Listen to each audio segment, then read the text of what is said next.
The recording has been turned on. Well, welcome back to class. I hope you all had a good weekend.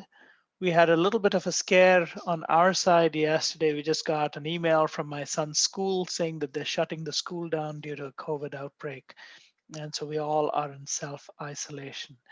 Now, I'm not looking forward to having a nasal swab. I don't know how many of you have had a nasal swab to test for COVID. I've really heard some stories that are not particularly appealing. Uh, Steph said it's unpleasant but brief. Thank you, Steph. I really hope so. Um, oof. Yeah, I'd much rather prefer getting pricked and have a blood sample taken than having something stuck up my nose. But, Carly says it's not too bad. Hey, well, yeah, I don't know if I need to get tested yet in the family, but I have a 15-year-old who has other challenges, so it's quite difficult to get him to comply. So I'm hoping just to isolate and be safe.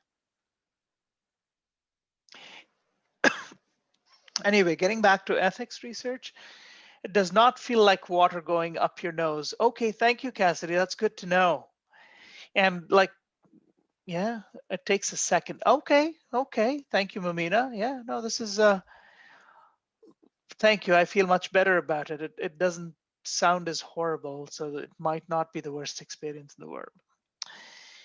Okay, so we were talking about the ethics of research, and we are talking about the first step, which is being considerate. I'm going to turn off my video for a second, but I am monitoring the chat windows and everything else, so we should be able to communicate with chat as well. But if you feel like I'm ignoring you completely, that's probably because I haven't been paying attention. So feel free to chime in using your voice. Okay. So we spoke a little about, being considerate with people, and you have to be considerate about people's feelings. So we have to think about how we would react if we were being studied, and how we would respond to a question that you want to ask of a participant. So what would your reaction be if somebody asked you that question? Being considerate is also being grateful, because people are doing us a favor with their time, their thoughtfulness, and their effort. I know this is a little bit of a do-over from last class, but we're getting to the next point, so I just want some continuity. One component of being respectful of people's time and availability is to have well-prepared questionnaires. I mean, there's no point in having questions that are not relevant, or poor questions, or confusing questions, or questions that take too much time. So being prepared is, again, it's an ethical requirement. To some extent, we understand that when we talk to people, it is an invasion of their privacy. So we have to be considerate. There are many consequences of not being considerate. One obvious reason is people might just refuse to work with you. They won't tell you that they're not working with you, but they'll give you misleading information. You ask them questions and they'll give you something so that they don't appear disagreeable, but then you'll walk away with incorrect information. So the manner of our research is important. It's not intended to offend, embarrass, or annoy people or participants. Permission is very important. Okay, we have to be careful when we ask for permission. And permission is important for many reasons, right? I mean, obviously, you have to have consent. That's, can we use your information for our research? Can we publicize your information? Can we publicize your information without your name? Can we publicize your information with identification? Sometimes people are okay, but you have to ask, you have to get the permission. And typically for ethics boards, you have to get everything done in writing. You have to tell them what you're trying to ask, okay? But there are situations in which you cannot tell people what you are trying to find out. So can you think about a situation where it's unethical to mislead people? Okay, that's a fundamental understanding. But sometimes you have to not tell people the complete truth, because otherwise it would compromise your experiment. Can you think of a situation, we've had a few situations that we've talked about in class for different purposes. Can you think about a situation or an experiment or a study that you're doing where if you told people what they were responding to, it would mess up your results completely? What could be such a situation? Artika? When you do a study with an experimental and control group, would that be one where, I mean, if you're studying, let's say, the effectiveness of an app, if you Okay. explain to them, what the app is and how, what you're looking for, that might kind of alter, or they might bring bias. They might give you answers that you want when you want to measure the get true data from them. So that's probably maybe a time when you wouldn't tell them the full truth, or reveal too much information. So let's say you're testing, Artika, I'm just going to pretend that you said a calming app. Okay, for people to calm down, you listen to this for 20 seconds. If you told them, hey, we're going to test a calming app with you, can you use this and tell me how you feel? Right? So in order to please you, they might go ahead and say, yeah, this is great, which is completely not useful information. Is that what you're thinking, Artika? Yeah, something like that. Okay, and it could be different kinds of apps. Yeah, 100%. I mean, we have to understand the basic nature of people is to be agreeable, which is why they tell you don't ask questions that are lousy, because people will do something. They won't tell you to your face that I don't want to do this anymore, but they'll give you incorrect responses, and then you'll end up with, garbage data.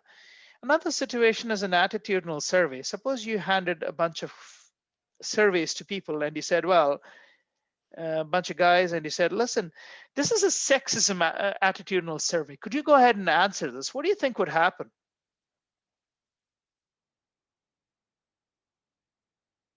Steph, go ahead.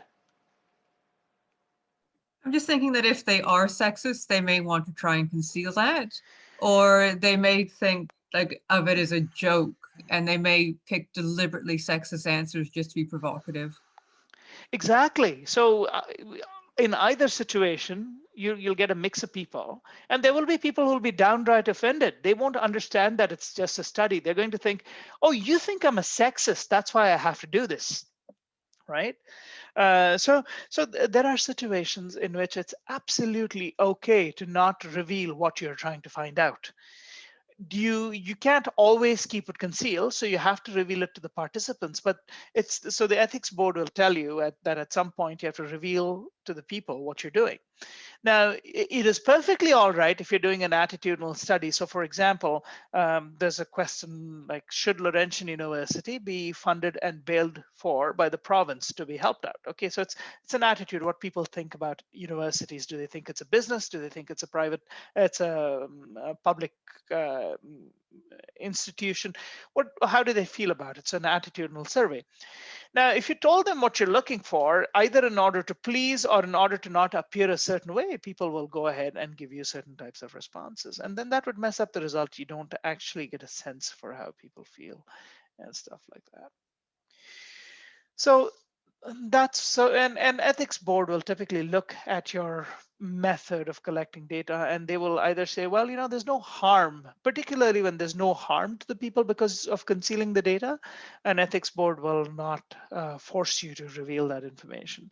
Sometimes not revealing the consequences of a certain intervention are harmful. Then the ethics board will not agree with your methodology. And I'll give you an example, and this might be there in your textbook. I don't remember if it is or it isn't, but you can look online as well.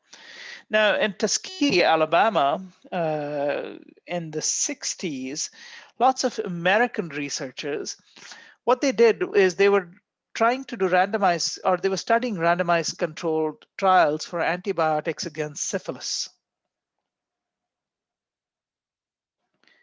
Now, what they did is they used Black people they incentivized Black people to participate in the study.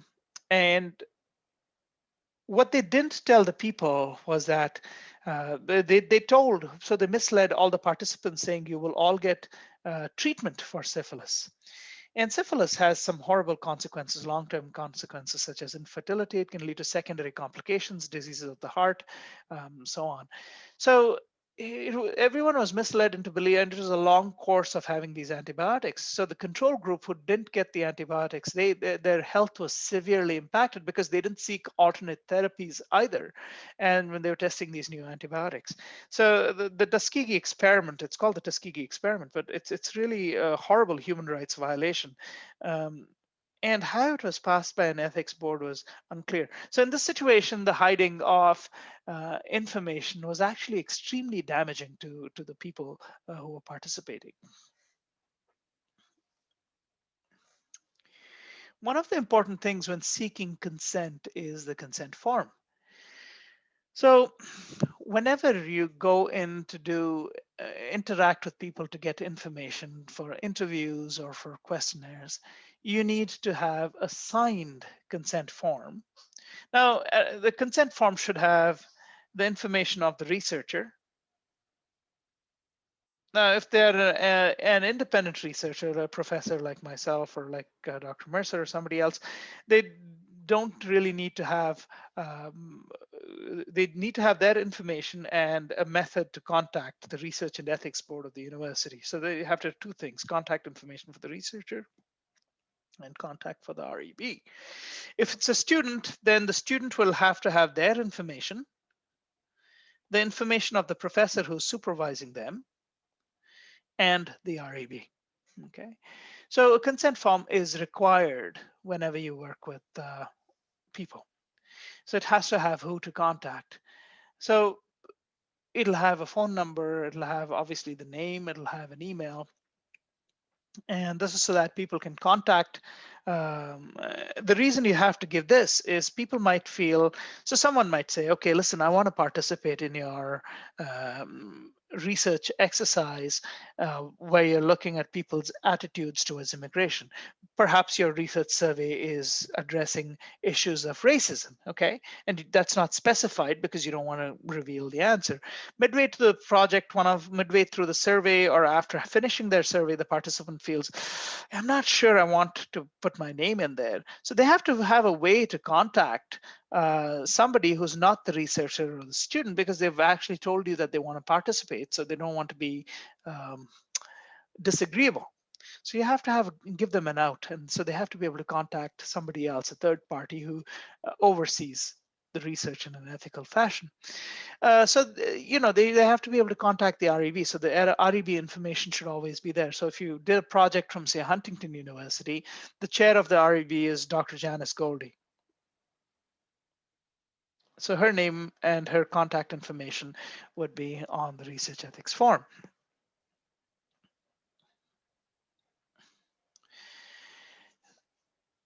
The consent form is usually the way a consent form is written is it's a letter in very simple language. So the language is very simple. It's meant for the average person who's a participant, right? No acronyms of any sort. And it gives the participant an idea of what the research is about.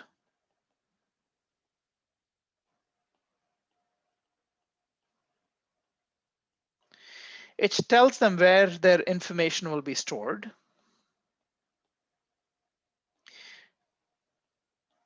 Usually ethics board will ask that the information be stored under lock and key if it is a physical file, physical piece of paper.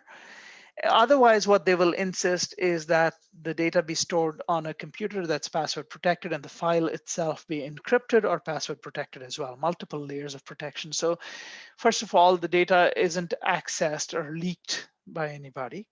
And secondly, it can't be tampered with. So for the two reasons, loss of data and tampering, they want it to be very, very protected.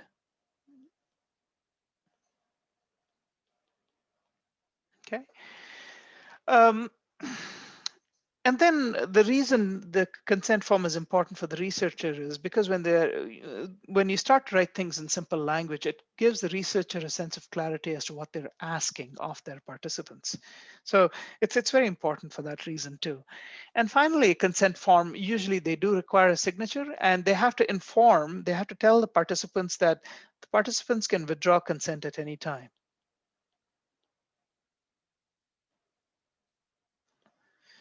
So just because they've agreed to give you that information today, you're collecting data, they agree to give it to you today, it does not mean that tomorrow they are bound by letting you use that data moving forward.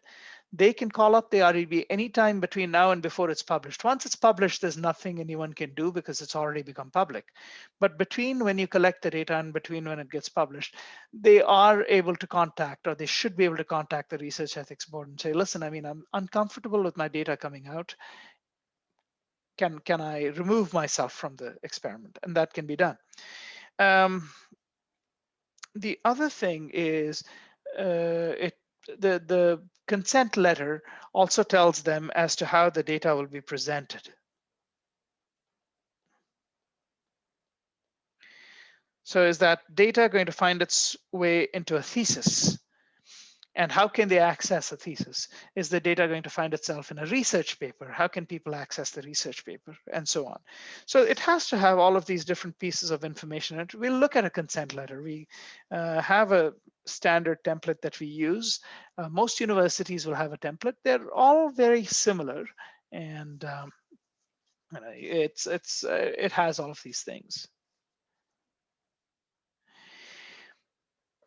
Now, one of the things that you have is on the consent form, you have the details of the researchers as well. But very often what will happen is, I don't know if it happens anymore, but people would often staple their business cards. So professors would have their business cards stapled to each of the consent forms that the participants can take with them. So it would have a business card of the chair of the Research Ethics Board. It would have a business card for the professor. Sometimes students, especially for master's and PhD projects, will often get a business card of their own as well. So the question is, what does a consent form look like?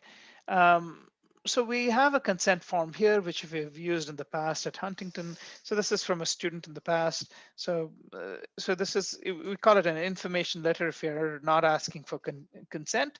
But usually what happens is a consent letter will, the initial portion is an information portion. So you've been asked to participate in a study carried out by Ashley Germain. So it identifies the student. It tells the participant who the student is, and it says it provides details. So it says the objective or the goal is to create a tool to flag people aged 54 to 74 who are at risk of trauma. It has to specify if there are any benefits to the people or to anybody. So it says the potential benefits are, it's a public benefit, so that's what we identify.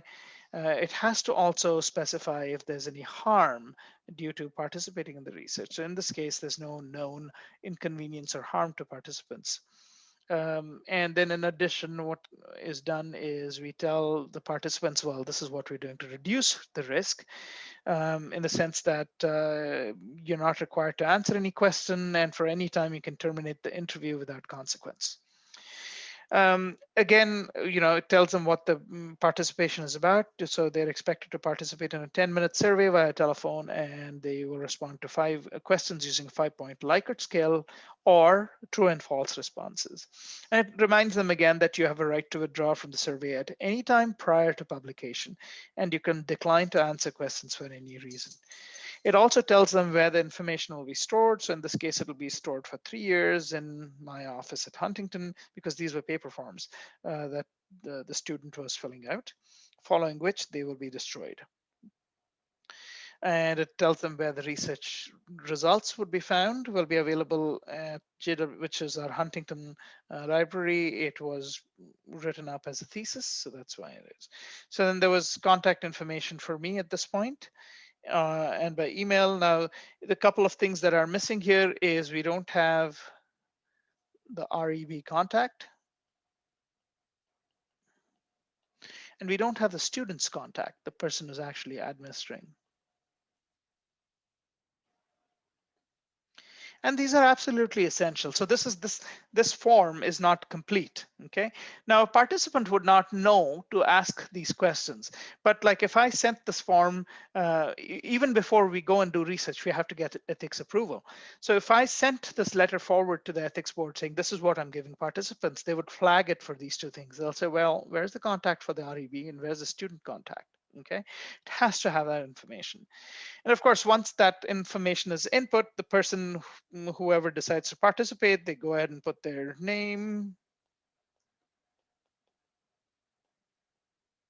John Hancock.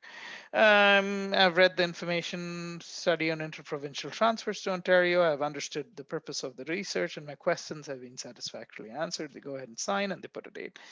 And that's pretty much a typical consent form or a consent letter. There are certain situations in which a consent form is not required. Okay. So that you don't have to maintain. So all of these things have to be maintained as a record, but there are certain situations in which a consent form or even consent is not required, even though you're dealing with people. What do you think those situations might be where you don't need consent?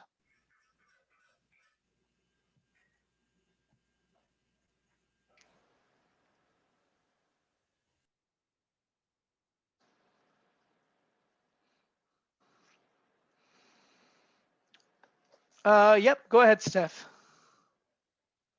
I was thinking maybe like in a quantitative study where you're making use of data that has already been collected, say by StatsCan. Sure, 100%. But there are also situations when you're working with people when you don't need consent. Okay, there are two situations. Let me make that, sorry, not to confuse anybody. One situation is where you do not need consent. Another situation is where you do not have to save a consent form. So let's ask the first question. Think of situations where you do not need consent despite working with humans. What could be such situations?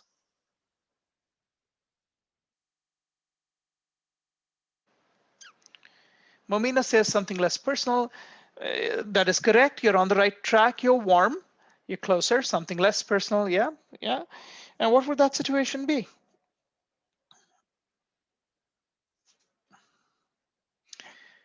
So the general rule is you do not need consent if you're observing human behavior in a place where there is no expectation of privacy. So for example, when we go to a beach, there is no expectation of privacy. Okay, people are doing their own thing. You're observing for certain behaviors. There's no expectation of privacy, and therefore you do not need people to sign off on consent forms. If anything, if you start getting people to all sign consent forms while they're heading into a beach to have a good time, that's going to destroy your observational experiment completely, because people will all be so conscious somebody's observing us and they will not do what you want to see. Okay, so situations where there's no expectation of privacy, and if you aren't sure, you put in your ethics application anyway so that the ethics board can determine if this is reasonable or not. If you go to a rock concert, there is no expectation of privacy. Okay, so it's perfectly fine. It's different if you go to a gym. And people ask me often, well, a gym is a public place, it's visited by the public, so why do you say that there is an expectation of privacy there? A gym is different because it's open to paying members, and there is a sense that it is not open to the general public. And especially if you step in and you're observing. Now, one could argue, well, what most gyms these days, they have transparent glass so people on the outside can look in and look at people working out in the gyms. Then am I bound to is there an expectation of privacy? And that becomes a tricky one, and often ethics boards will debate this for a while, saying, well, if they're being observed from the street working out inside the gym and people are looking for certain behavioral patterns, is that a violation of privacy? Is that unethical to not have ethics approval? And those become tricky ones. But absolutely 100% if you're going inside a gym and observing people's behaviors, where there's not an expectation of complete privacy, but there's an expectation that all observations are being made by fellow gym workers, and it's not being with the intent to collect data and information. So ethics is a very complex area, and often even between experts there will be lots of debate. So sometimes it's not as simple. Tree? Do the participants get to keep a copy of the consent form? They should. So typically what happens is if participants do not have a copy, they have no way of contacting the people. They don't know what they've signed up for. So yeah, it is required that they be able to keep a copy. So this addresses situation number one. There are situations where there is no expectation of privacy, so you can go ahead and do your human interaction piece where, I mean, if you're talking to people and collecting their information in an interactive way, you absolutely have to get consent forms. There is no choice. If you're observing people, then depending on the circumstances, you might need ethics approval anyway. Oftentimes you will need ethics Tree? What about for people who are unable to give consent? That's a great question. So that's the other thing. So if you're going into facilities, so for example, you're going into long-term care and you're looking for disruptive behaviors, you're looking for reactionary behaviors, you have to have consent. And this time, suppose the people can't consent, and you still have to, you're studying responsive behaviors. The people who are engaging in responsive behaviors are unable to consent. So in this situation, your ethics board will ask you to seek consent from caregivers, from family, and from the institution. So you have a 3-level of consent. And you have to, again, whenever consent for these, Cassidy says, isn't it important for researchers to emphasize that participants, 100% Cassidy. I mean, and it's this. So when you're seeking consent in terms of people who are unable to consent, this option is available to the families, to the caregivers, and to the institution to say, okay, well, you know what, we don't want our people in the study. Okay, and they can withdraw because these people who are cognitively compromised are unable to consent. Okay. So what happens in these situations is you have substitute decision makers who make that decision for being participants or not in the study. Ethics boards will view such applications with a fine-tooth comb and like with a massive magnifying glass, because you're looking at vulnerable populations. And what they will do is they will ask for all kinds of safeguards. So for example, if you wanted to observe people with dementia and say, let's talk about the role of Beethoven, the use of Beethoven in addressing responsive behavior. So let's say, you want at a very low volume, pipe some Beethoven or whatever, whoever your favorite musician is who you think will address some form of music therapy. You're going to have, the ethics board is going to have you seek consent from not just the institution, but the caregivers and the people who are responsible for these older adults. And again, they have the freedom to withdraw at any time. And so yes, you get to observe, but it's pretty complex when you are seeking consent for such behaviors, such studies. And often what an ethics board will do is they will weigh, is there a big benefit to the study versus the harm? So if it's an undergraduate project, which, there's no real follow-up, you're going to do your project and you're going to leave, and it's something that you're going to do for 1 month, you're collecting observational data, and an ethics board will look at it. Well, what's the harm? Is this, is there any potential risk that this situation poses? Is there any risk with loss of data, privacy, etc.? So they will make a call, often for an in-depth product. So for a project. So for example, let's say it's myself as a clinical psychiatrist, a researcher from Behavioral Supports Ontario. There's a big comprehensive team with lots of support, and we want to study, say, responsive behaviors and the intervention using music therapy. An ethics board will look at that and say, well, there are a lot of experts on this team. This is a big project. They have the support in case anything goes off the rails. So, in the end, it's an observational study. It's very minimal risk, so it should be fine. they might be less prepared to let an undergraduate, work in such a situation, observe vulnerable populations and so on. And these are calls that an ethics board takes depending on who the researcher is, how the data is being collected, and all of those things. So yeah, these are complex questions. It's situation by situation, and ethics boards will often debate for multiple weeks before they give out a decision, or they might ask for more information on how the data is being collected, how it's being handled, what are the supports, and so on. So this is a situation that we spoke about where you might not need ethics approval. I'm not saying you do not, like exactly like Estrie asked, what happens in a vulnerable population situation, right? The other situation in which you might not need ethics approval is for a program improvement.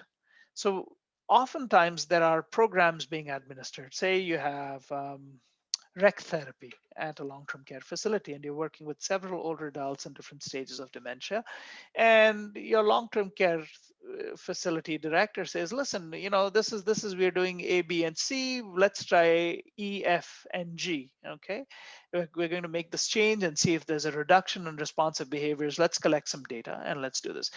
Now typically these are program improvements. These are not considered research, because nobody's going to publish this. This is all internal information. If it's shared in terms of within the group to know what's better practice to help the individuals involved. In such situations, there is an assumption that there will still be support and all of these things if anybody's affected badly because someone's sitting and observing them, or because of the change in programming.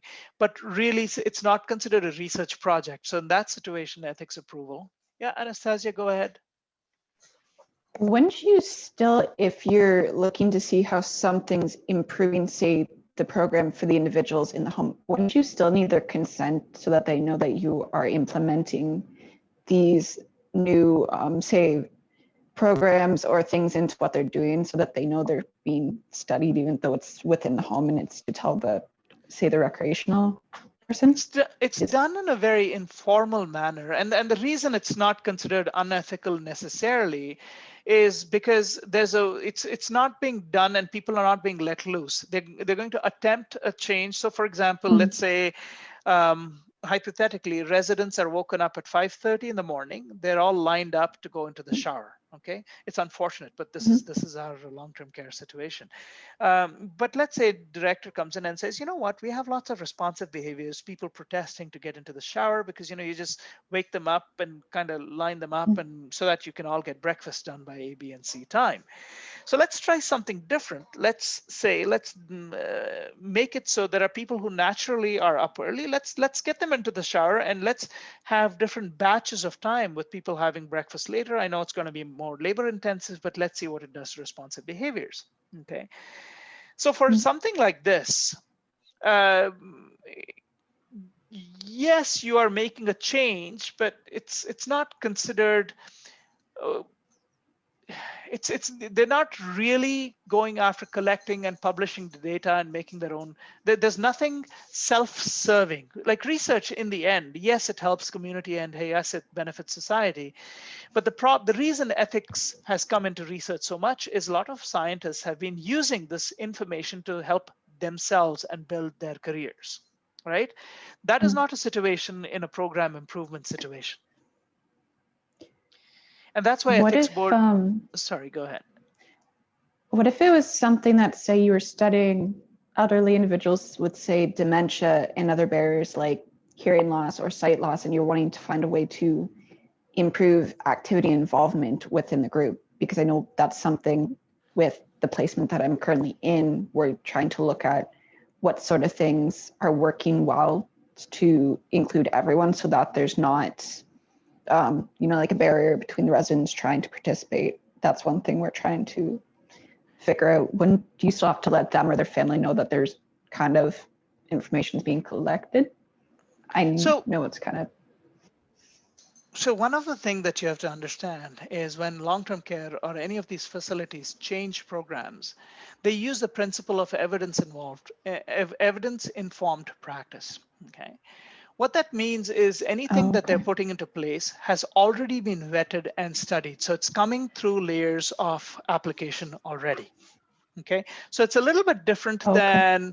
than me and you going out to a long-term care facility, trying a certain type of music to reduce responsive behaviors. What happens is if anything is put into practice, it's come through layers and layers and layers of curation. So in a sense, even though it's being done with this particular facility for the first time to look at changes or improvement, it's actually been through a lot of ethical approval. Those different sections of it have already been through a lot of those processes.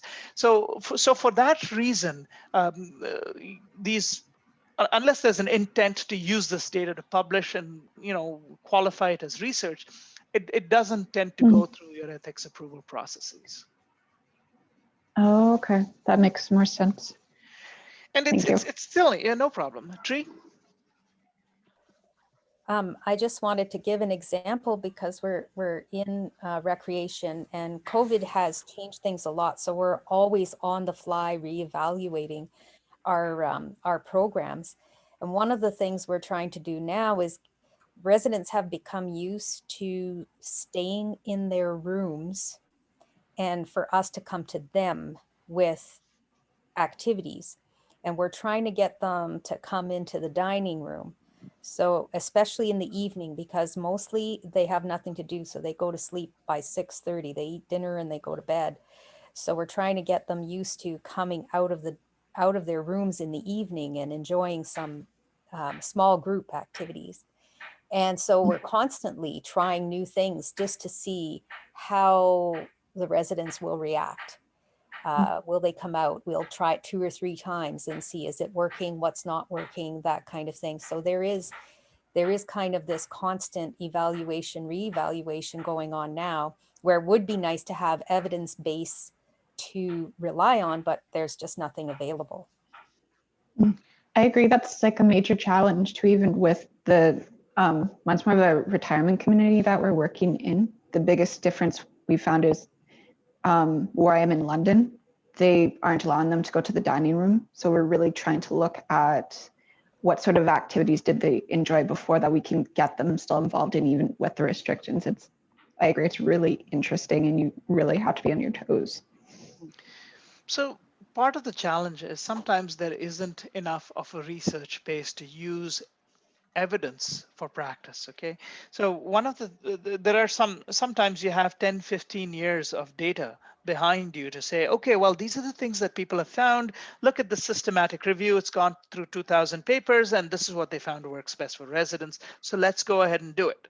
Sometimes you're working on the fly. You are in long-term care. You're trying to do what works. You are working with a budget. There are only so many PSWs, so many restorative care aides, so many activation therapists, and so on. So you are working on the fly. You're using your experience, personal experience, and all of that. And what happens typically is even though you are trying to learn and you are trying to get information that you can use for the future, these are typically not considered research. Not that it isn't, but it's not intended to make you all, it's not for your profit, right? Nobody's profiting out of this, and the hope is you're helping the residents as much as possible. So for that reason, what happens is that ethics boards don't step in. They say, well, this is program improvement, so we're not going to worry about this. Okay. I can't remember the other question I asked. I know there was one more question I asked. I asked, when do you not need? Oh yes, I remember my question now. So so that's one situation where you will not. Two situations where you will not need consent. One where there's no expectation of privacy, and another situation where it's a program improvement. I mean, you don't have to worry about as long as it's approved through a panel of experts who've been working with the population. So in your case, if you're an activity aide, you'll have a supervisor, and as long as they approve a change, you can go ahead and do it. The other situation is situations of implied consent. So for example, if all of you, I request all of your participation in a survey and I send you a SurveyMonkey link. As you all know, SurveyMonkey is anonymous. I have no way of knowing who participated, who did.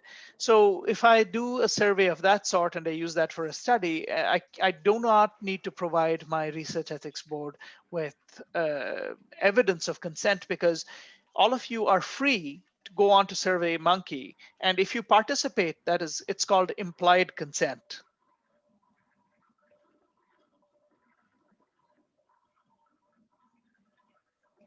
Now, one could argue that if I have a classroom of 15 students and I ask them to participate, I'm influencing consent.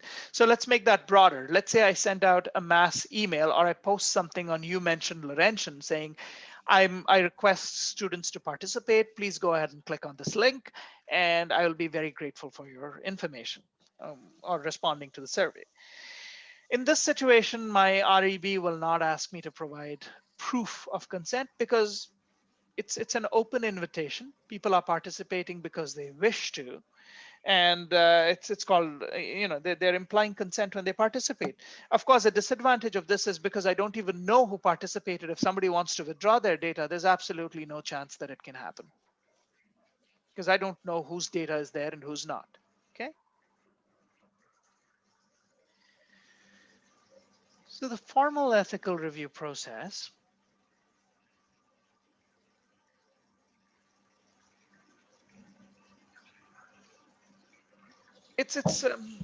We all are considerate people. At least we think we're all considerate. But simply being considerate is not good enough. We have to have a central set of guidelines, because my ethics might be different from the person sitting next to me, might be different from somebody sitting 10 feet away. It has to, the central code, it comes from the TCPS, or the Tri-Council policy. It's TCPS is the Tri-Council policy statement. And the Tri-Council is National Science and Engineering Research Council, Social Sciences and Humanity Research Council, and the Canadian Institutes of Health Research. These are your three big funding organizations in Canada that take taxpayer money and distribute it to researchers so that they can conduct their research. What they do is they put out a statement called the Tri-Council Policy Statement, and it's essentially a document which has a whole bunch of rules and ethics. Typically what we've done in the past is students who take this course have to pass the Tri-Council Policy Ethics. It's called CORE, or Course on Ethics, Research Ethics. It's called the CORE, C-O-R-E. It takes about 3 hours to complete. Most universities, if you sign up for a thesis or a research project that requires you to interact with people, you have to pass this test. It's not a hard test. You just go online, you watch a whole bunch of videos, and you answer a whole bunch of questionnaires. The reason we have the centralized document is we don't want to be wondering what is ethical and what is not. So all the three big councils got together and said, well, let's make a policy that is set to the highest common standards for governing academic or learned research. So whatever we pay money for, these are the ethical guidelines that have to be followed. So any research that's funded by the Tri-Council, by these three guys, you have to follow the Tri-Council Policy Statement. You have to demonstrate that you can do it. All Canadian universities adopt the Tri-Council Policy Statements. There's no option. And you have to be able to pass the course on research ethics.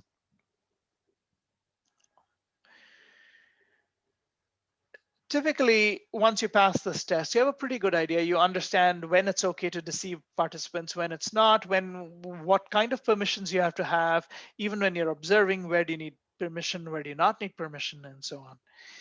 And the reasons this came into being is overzealous researchers have often abused their position of power. Keep in mind that organizations that are not funded by NSERC, SSHRC, and CIHR, they may not have a research ethics board that subscribes to the Tri-Council policy. And that's problematic too, because, so for example, if there were researchers at Cambrian College, Cambrian College is not a member of the Tri-Council. They don't receive grants from the Tri-Council. So if you're doing research from Cambrian College, your ethics requirements might be quite different from that of the Tri-Council.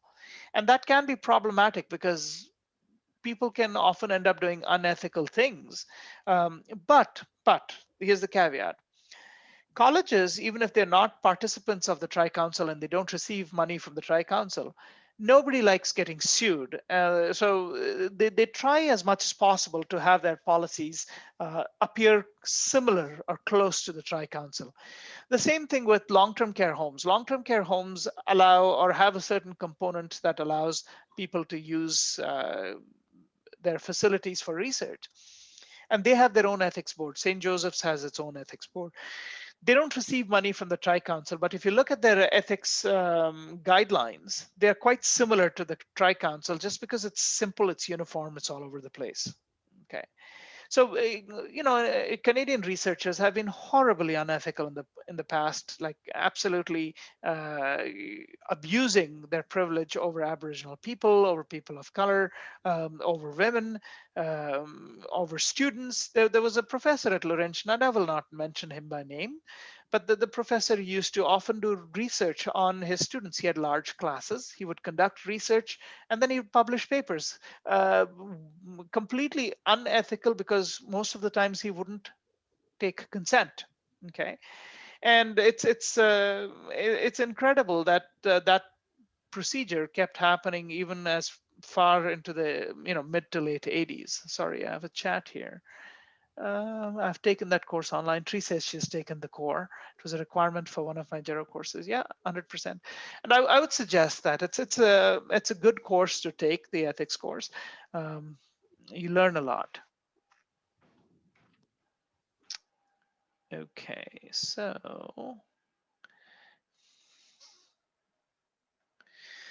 now we get into the 5 principles of research ethics.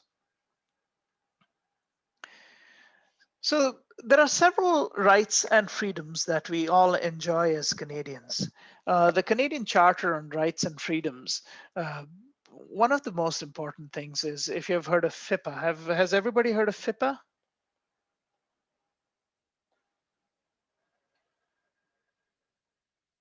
I think most people would have heard of FIPA. Everybody know what FIPA is? Anybody that doesn't know, please ask. Good, thank you for asking. So FIPA is a policy. It's a federal policy which governs people's privacy. Okay, Anita says no. So so when you call up, so let me give an example to make this more tangible. So let's say you call up the bank and you say, listen, can I get some information on this A, B, and C credit card owned by my wife? The bank person is going to tell you, I'm sorry, sir, we can't give you this information because it's a confidentiality issue. It's a FIPA issue. Yes, we understand it's your wife, but it would have to be her that contacts us. Or if it's a health thing, you can't contact the physician to get information unless it's your child, unless it's a dependent child. You can't actually get medical information about another adult from your physician, from your bank, from your accountant, and so on. So these regulations, I don't remember the expansion of the FIPA acronym, but it's a protection of privacy. Okay, so all of these pieces of information are protected. So one of the important thing is FIPA is important because it speaks about the protection of information itself. So one of the first principle of research ethics is that researchers must treat with dignity and respect the persons, groups, and organizations that participate in their research.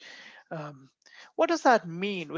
That basically means that researchers must maintain physical, social, religious, familial, community, linguistic, and cultural integrity of all participants. So you have to recognize that there are these differences and you have to maintain them. There should be no attempt to impact those or change those. That's one level of respect.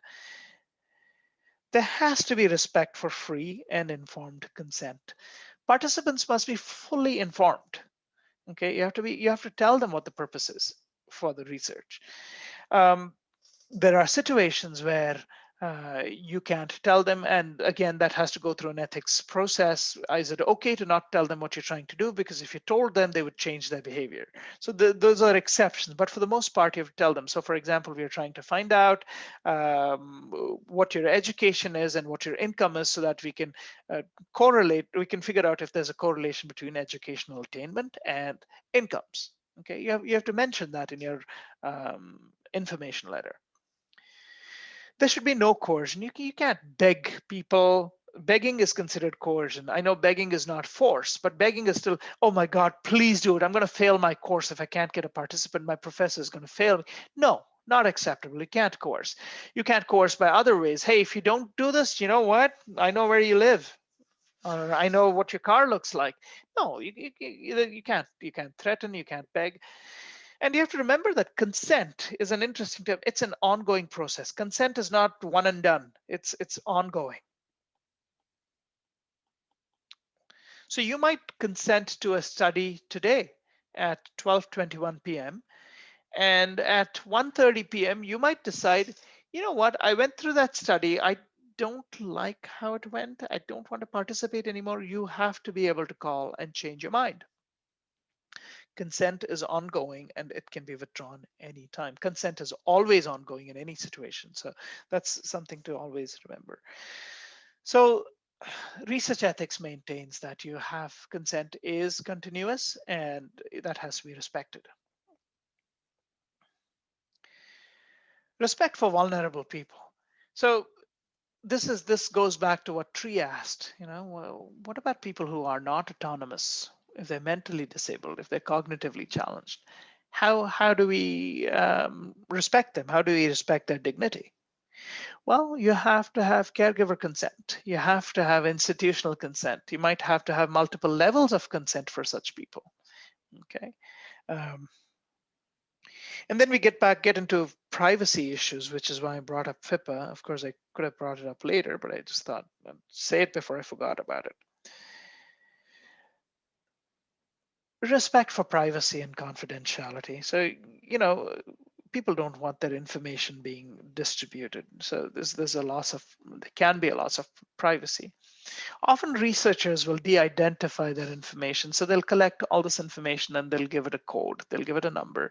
They might have sheets that correlate the number to the information, or they might not even collect identifying information. So for example, if you wanted to find out income and education correlation, you don't need the name of the person. You can just get some data on what their educational attainment is and what their income is. Perhaps you might want to correlate it with gender, because we know that there's a discrepancy in what men and women earn in Canada. But beyond that, there's really no need for additional information. So as a researcher, you may not even collect it.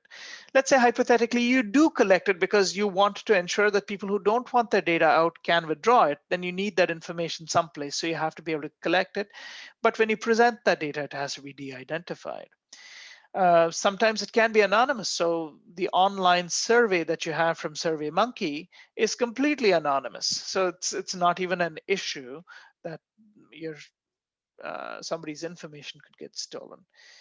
And finally, part of privacy and confidentiality is storing that information carefully, whether it's physically stored, whether it's on a computer, and so on. So respect has so many different things: dignity, free and informed consent. Another example of informed consent, sorry, I'm going to go back to informed consent. The reason informed consent is so important is around World War II, the Germans were particularly notorious in doing experiments on their concentration camp inmates. So often these people, they would not even be told what they're being subjected to. Horrible tests would be done on them. They would be brutalized, killed, hurt, and so on in the name of research. Sorry, I have 4 comments. Let me address those. Oh, Freedom of Information and Protection of Privacy Act. Thank you, Tree.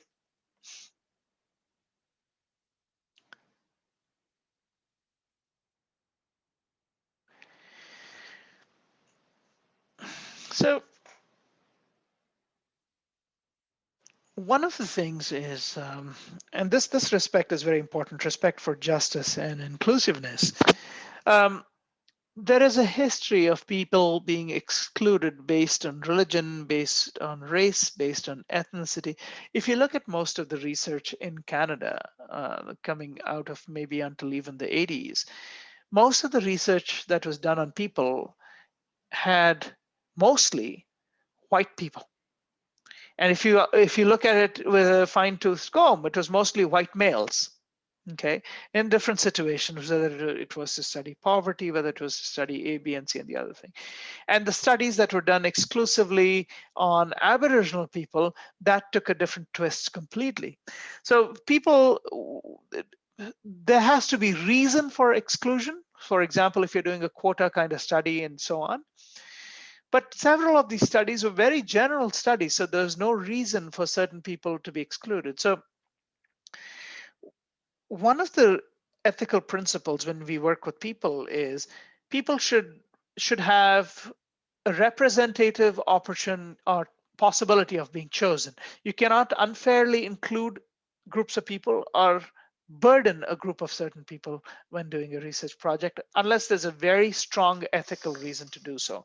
So for example, if you wanted to look at all the students of East Indian origin that came to Cambridge College to pursue a diploma, and what have their educational experiences been, or what have their experiences been living in Sudbury, and you have a bunch of things. Well, that's you are going after very certain demographics, so an ethics board will not consider that this particular subpopulation is being primarily burdened. Okay. So it really depends on what you're trying to do. If you're looking at a broader thing, so for example, if you're looking at the use of bus services in New Sudbury and you specifically include only a certain type of people that you're asking questions to, that's hugely problematic.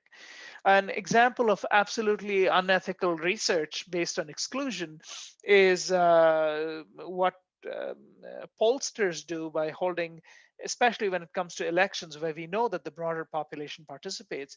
You try to predict elections on the basis of people answering online surveys, because why it's unethical is because you've excluded a whole bunch of the population who doesn't do too many things, who don't do too many things on the internet.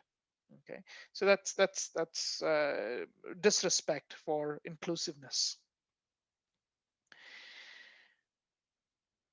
Finally, one of the principles of research ethics is to always evaluate the harm versus benefit. It's not possible that every piece of research is completely harmless. It's about having minimum harm and maximum benefit. Okay, and TCPS does not take a stand as to zero harm. It does not say that there has to be zero harm. There can be harm, but the harm has to be very, very minimal. Now, it also says in the harm versus benefit component to it that if you start to influence consent, that can cause more harm. And influencing consent can be in many different ways. When a person, say, has consumed too much alcohol, well, their ability to express consent is poor. If they're cognitively challenged, their ability to express consent is poor. It's not reasonable to expect them to consent. It's also hard for people to consent when you influence them with a massive reward. So for example, if I have a class of 30 undergraduate students and tell them, listen, I'm conducting a study on your experiences in studying research methods in gerontology, and students that participate will get a $100 Walmart gift card. How many students do you think will participate for, say, let's say 10 minutes of their time? $100 gift card to Walmart. Feel free to participate. And this is the information about the project. Okay, and I give them all the information. I tell them they can withdraw at any time, but each of you, whoever participates, gets a $100 Walmart card.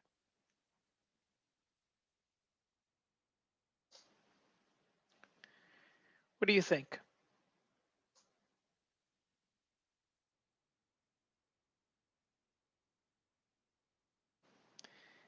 See, Tree says she would participate. Steph says it's coercion, 100%. It's coercion in a very different way. It's influencing consent. So you are allowed to offer an incentive. So it's okay for me to offer all the students for 5 minutes of their time saying, listen, whoever participates, I'm more than happy to give you a $5 Tim's card. Nothing wrong with that. If somebody had to drive 20 kilometers to come see me, maybe I'll offer them the price of gas, maybe a $5 or $10 Tim's card, depending on how much time they had. And all that would be fair. But the moment I start offering these large, huge incentives, that's influencing free will. And that's why, so those are considered harmful. Okay, and so one principle is obviously you don't cause harm, and that's another thing the ethics board will look at very carefully. So you have participants and you say, you know what, all of you that participate, round trip to Hawaii. No, I'd have 100% participation, and it's completely informed, but it's completely unethical.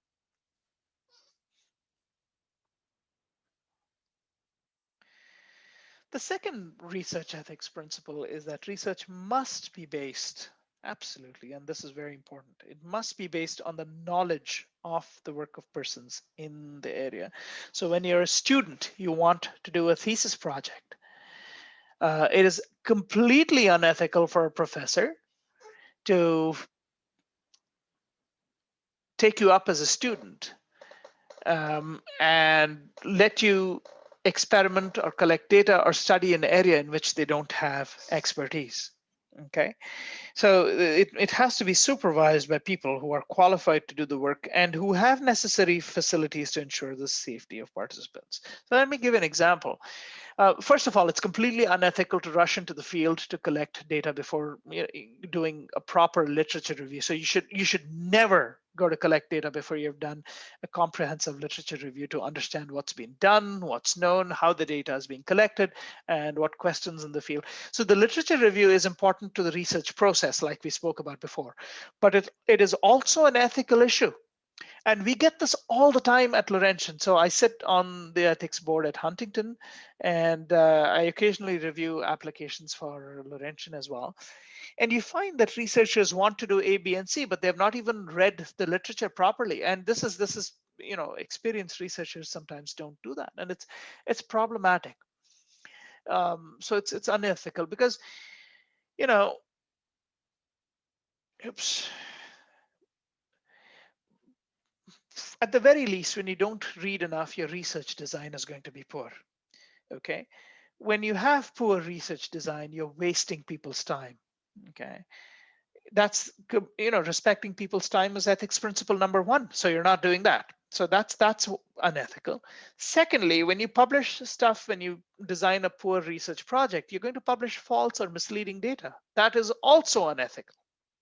Okay, so poor research design, because of laziness, more than anything else, you might accidentally end up having a poor research design just because you don't have enough skills. That's different. That's not necessarily considered unethical, but not being prepared enough, not having enough expertise, not having enough knowledge is very, very inappropriate. The other reason you have to have a person who's supervising have expertise is, so for example, my area is not responsive behaviors and mental health. I don't know what would happen if there is a strong reaction in either my student researcher or in a person who's being observed. I would not know how to support them. So it's completely unethical for me to lead a student doing that research. It's fine if I work with an expert in the field so that I can learn. Okay, that's different because then someone else is there who actually has the expertise to help me collect my data. So skills in social sciences are generally, they are ordinary skills of human interaction. Your interviewing is a conversation, right? Your observation is observation. But how you use them in research, it requires very careful supervision, okay, especially when you're doing research. The choice of topic requires very good mentoring. Inexperienced researchers should not pick sensitive topics. For example, I should not supervise students or perform research in an unsupervised manner, talking to, say, older adults or people who have experienced war and trauma and so on, because I do not have the resources or the skills to deal with that.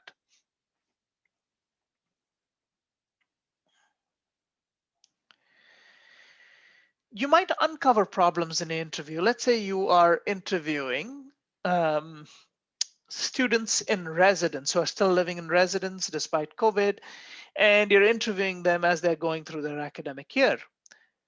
All of a sudden, you might find a deeply difficult situation. You might have a student who is in a lot of mental distress, and talking to them about how their academics are going and their future plans brings up a lot of deep emotions, a lot of trouble. Probably they tell you, I've been thinking about committing suicide a couple of times. What do you do? What's the ethical thing to do in this situation? So these are very difficult situations, and they do occur. That's another reason why the supervisor has to have considerable resources, even in situations that appear relatively harmless. Okay, uh, so you have to always think about, well, do I have counseling support? Do I have behavioral support? Do I have other mental health resources? So it really is based on a lot of information, a lot of knowledge, and a lot of support. So that's how you set your research projects up. Excuse me. Then of course you have the question, well, what does happen if you have a student say that, well, the COVID situation is really getting me down. I've contemplated like life is pointless. A couple of my friends have died because of COVID. I feel awful. I feel guilty being left behind. I don't even know why I'm here. What's our purpose in life? Maybe I should just end it all. So what do? Right? Now, from an ethical perspective, they are speaking to you in confidence, and you've guaranteed them that, well, their safety is paramount, right? Their information is safe. So is it a violation of the confidence, the trust that you have with them if you go ahead and take this information forward? So these become very difficult and challenging situations. And what typically is done is the ethics board says that if you encounter such a situation, you have to disclose it, because this is a risk to the life and the well-being. So paramount is the safety of the people that are participating and then of the researcher. So these things have to be brought to the ethics board. And if there isn't enough support within the researchers setup, the ethics board will obviously, the first thing they will do is, well, don't continue to research with this participant. We will see how to provide the resources needed, and they will work with the researcher to do that. So yes, so those become tricky situations too, because in principle, nobody outside of you and the participant are supposed to know that information, and you're not supposed to identify the person who said this to you. But then there is a threat to life, and there's a threat to harm. So one of this is, it's very similar to the Hippocratic Oath, which is do no harm. So if there has been harm, that has to be mitigated first.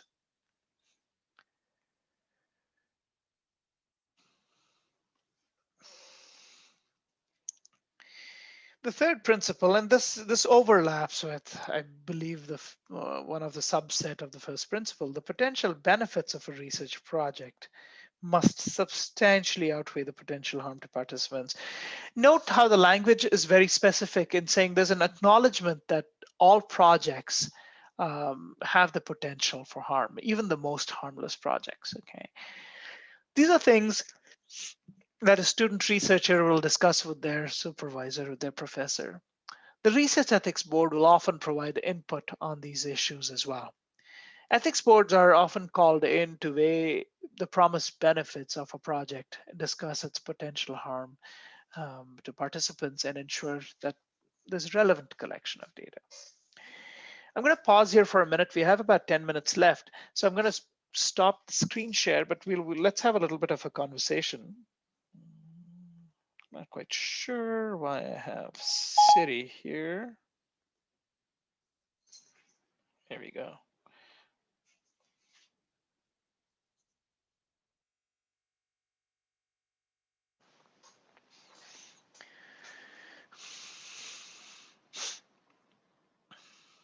Okay. So how many of you had the opportunity to see the movie, the Stanford Prison Experiment? I know some of you did. Did some of you have a chance between when we last spoke and now to read about it or take a look? Steph, yes, Steph has seen it.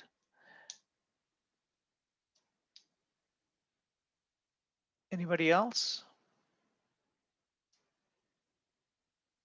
Okay, Momina will check it out on the weekend. Momina, remember my disclaimers. If you think the content is too strong, Artika says she's seen it. We can start a little bit. I think there are enough people that have seen it. Ireland has seen it as well. So we can have a little bit of a discussion regarding the ethical principles we saw so far. So let's talk about the first ethical principle. Okay, let's talk about respect for people and their dignity and all the different parts of that. Let's talk about the very first thing. What do you think about respect for human dignity? Do you think that was something that was present in the experiment? Anita says, well, what soon? Ireland says no. So human dignity was clearly, I mean, it was gone. There was none of that. Let me share my screen. This might make it easier. Let's go ahead and share that.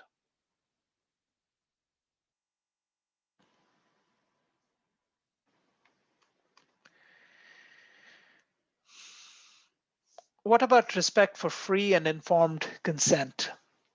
What happened there? Was there informed consent? Were the participants told that this is what we're studying, this is what can happen, these are the benefits of the study, these are the harms of the study?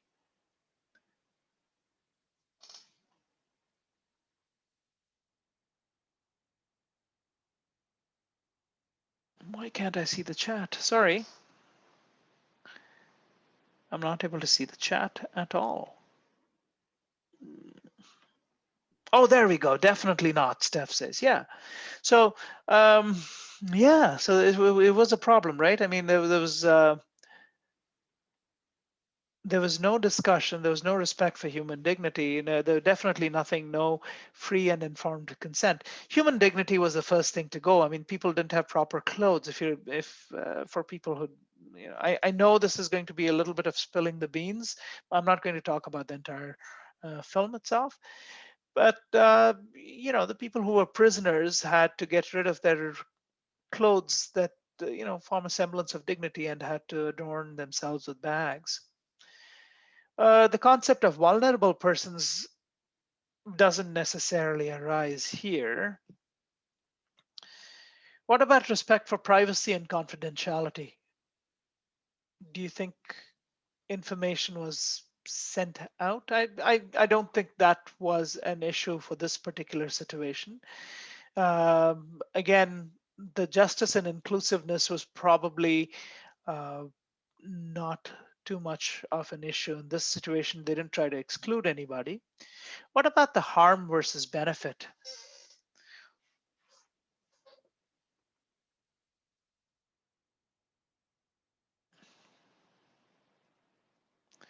It was, Ireland says, yeah, the men were made to wear dresses. It was odd that they wanted to feminize them. Steph, go ahead. I was just going to say, in terms of benefits, like it was really, I really couldn't see any benefit to whatever knowledge they were gaining from that piece of research. And it certainly didn't outweigh the harm that was being done to the participants. 100%, Stephanie. And if you look at how they defined the study, they said we want to see how people will respond in a prison environment. So there's no specific research question. There is no research goal. It's just an all-encompassing, it's a nothing sentence. If you look at Philip Zimbardo as the researcher who does the work, and they showed you that. And what about one of the very interesting things I had is consent, right? I mean, we talk about respect for free and informed consent.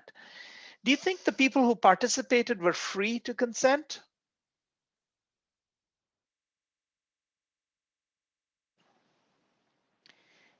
How were the people recruited and what was offered to them? Does anybody remember?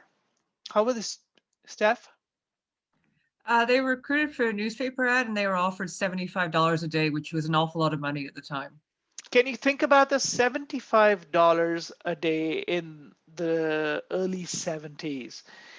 Just if you do the inflation things, that's close to $1,000 today. Okay, and this is if someone got offered $1,000 a day to participate in an experiment, a young person with limited resources, do you think that would influence them? Because you're in the hole for, you participate in the experiment for 2 weeks and you get $1,000 a day. Would one participate? A lot of people would be tempted to, especially if they said, well, all you have to do is be a prisoner, okay? Or all you have to do is be a prison guard, right? So it was not only the fact that they were influenced by a lot of money to participate, they weren't given complete information. They weren't, and here's the other thing. As a researcher, you have to be able to anticipate the potential for harm. I'll stop here because I know a lot of you haven't seen or read about the experiment. Please read it. This is going to be a very interesting discussion for next class. Ireland?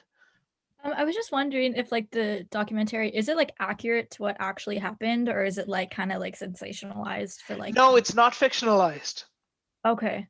So this is 2015, the one I want you to see. There are a couple different Stanford prison experiments, but if you are planning to see one, this is the one to see. Kind of disturbing then that if that's kind of like accurate to what happened. Yeah, it's extremely, and it's unfortunate that as disturbing as the Stanford prison experiment is, it isn't actually the most disturbing experiment that scientists and researchers have done. There are absolutely horrible, disgusting experiments that have been done with human beings in the name of research. But this is one of those horrible examples. All right, we are at 7:47, a couple more minutes. I'll just open this up for questions, but otherwise, yeah, you have a couple of days. Try to either see the film or read about it so that we can have a productive discussion on Thursday. Questions, anybody?